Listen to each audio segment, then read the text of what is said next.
Assalamualaikum warahmatullahi wabarakatuh. Halo sahabat semua, kembali lagi bersama saya di channel ini. Semoga kita semua selalu dalam keadaan sehat dan penuh berkah. Sebentar lagi, umat muslim di seluruh dunia akan merayakan Idul Adha, Hari Raya Kurban. Momen ini bukan hanya tentang perayaan, tapi juga tentang pengorbanan, keikhlasan, dan berbagi dengan sesama. Salah satu ibadah utama pada hari yang mulia ini adalah penyembelihan hewan kurban. Mungkin banyak dari kita yang sudah sering melihat prosesnya, tapi pernahkah kita benar-benar merenungkan makna dan tata cara yang benar di baliknya? Nah, di video kali ini kita akan membahas tuntas segala hal tentang penyembelihan hewan kurban. Mulai dari syarat hewannya, adab bagi yang berkurban,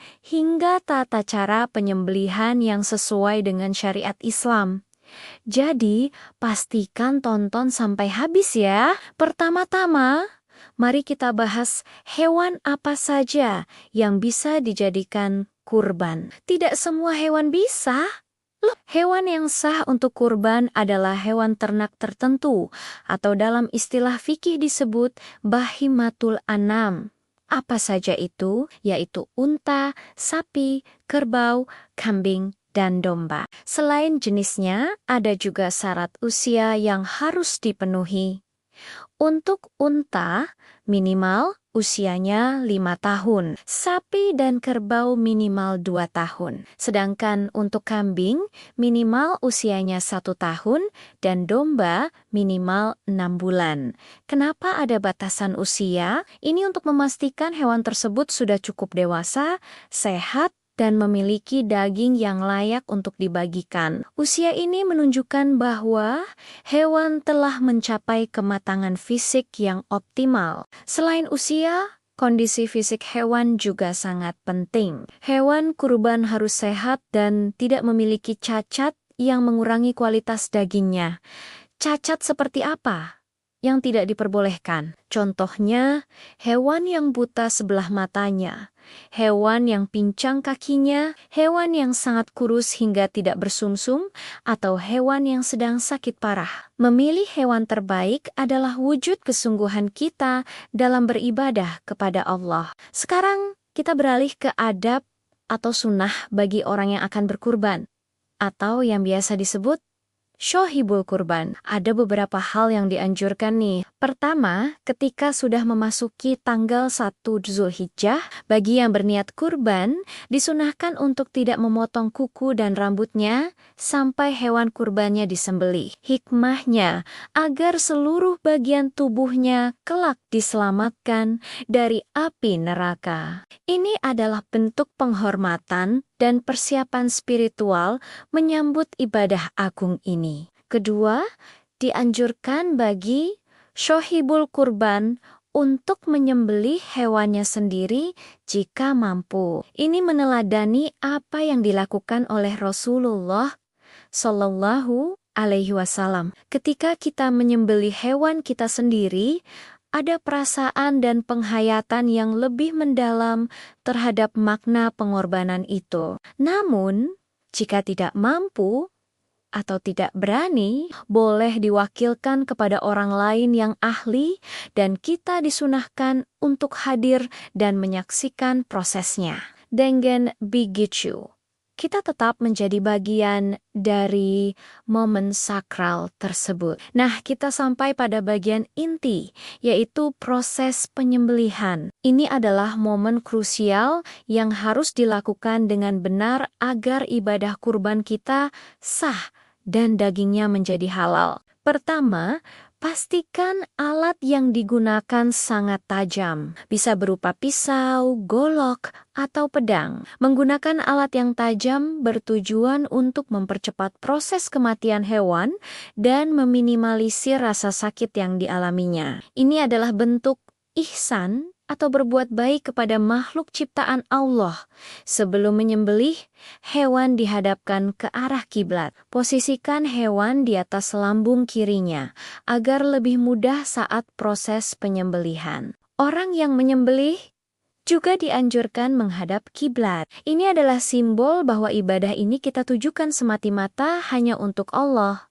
Lalu, apa yang harus diucapkan saat menyembelih? Penyembelih harus membaca basmalah, bismillah. Lebih lengkap lagi dengan takbir, Bismillahi Allahu Akbar. Doa ini adalah syarat mutlak agar sembelihan menjadi halal. Setelah itu, bisa ditambahkan doa, Allahumma hadza minka walaka, yang artinya, Ya Allah, ini adalah karunia darimu dan antakmu. Jika kurban ini atas nama orang tertentu, sebutkan namanya. Misalnya, ini kurban dari Fulan dan keluarganya. Sekarang, teknis penyembelihannya yang harus terputus saat menyembelih. Ada 4 saluran, yaitu 2 pembuluh darah wadajah, saluran pernapasan hulkum, dan saluran makanan mari. Untuk memastikan prosesnya sempurna, penyembelihan harus dilakukan dengan satu gerakan cepat dan tegas tanpa mengangkat pisau sebelum keempat saluran tersebut terputus. Hal ini penting untuk memastikan hewan mati dengan cepat dan darahnya mengalir tuntas yang membuat dagingnya lebih bersih dan sehat. Setelah hewan disembelih, jangan langsung dikuliti atau dipotong-potong bagian tubuhnya. Biarkan dulu hewan benar-benar mati. Tanda hewan sudah mati sempurna adalah ketika darah sudah berhenti memancar dan tubuhnya tidak lagi bergerak sama sekali. Kesabaran pada tahap ini adalah bagian dari adab dan juga untuk memastikan proses biologis kematian hewan berjalan alami. Setelah hewan dipastikan mati, barulah proses selanjutnya bisa dilakukan, seperti menguliti, memotong daging, dan memisahkannya dari tulang dan jeroan. Nah, soal pembagian daging kurban, ada aturannya juga. Daging kurban dibagi menjadi 3 bagian, sepertiga untuk syuhibul kurban dan keluarganya, sepertiga untuk dihadiahkan kepada kerabat atau tetangga meskipun mereka mampu, dan sepertiga lagi disedekahkan kepada fakir miskin. Inilah esensi sosial dari ibadah kurban, yaitu berbagi kebahagiaan dan kenikmatan rezeki kepada sesama, terutama mereka yang membutuhkan. Melalui proses ini, kita belajar banyak hal. Kita belajar tentang ketaatan seperti Nabi Ibrahim, keikhlasan seperti Nabi Ismail, dan kepedulian sosial seperti yang diajarkan Rasulullah. Ibadah kurban bukan sekadar ritual tahunan, tapi sebuah madrasah spiritual yang mengajarkan kita untuk menjadi hamba yang lebih baik dan manusia yang lebih peduli. Semoga penjelasan ini bermanfaat ya sahabat semua. Semoga Allah menerima ibadah kurban kita dan menjadikan kita hamba-hambanya yang bertakwa. Jangan lupa untuk mempersiapkan kurban terbaik kita tahun ini. Terima kasih sudah menonton video ini sampai selesai. Jika kalian merasa video ini bermanfaat, jangan ragu untuk klik tombol like, bagikan ke teman-teman dan keluarga kalian, dan yang paling penting, subscribe channel ini agar tidak ketinggalan konten-konten menarik lainnya. Sampai jumpa di video selanjutnya. Wassalamualaikum warahmatullahi wabarakatuh.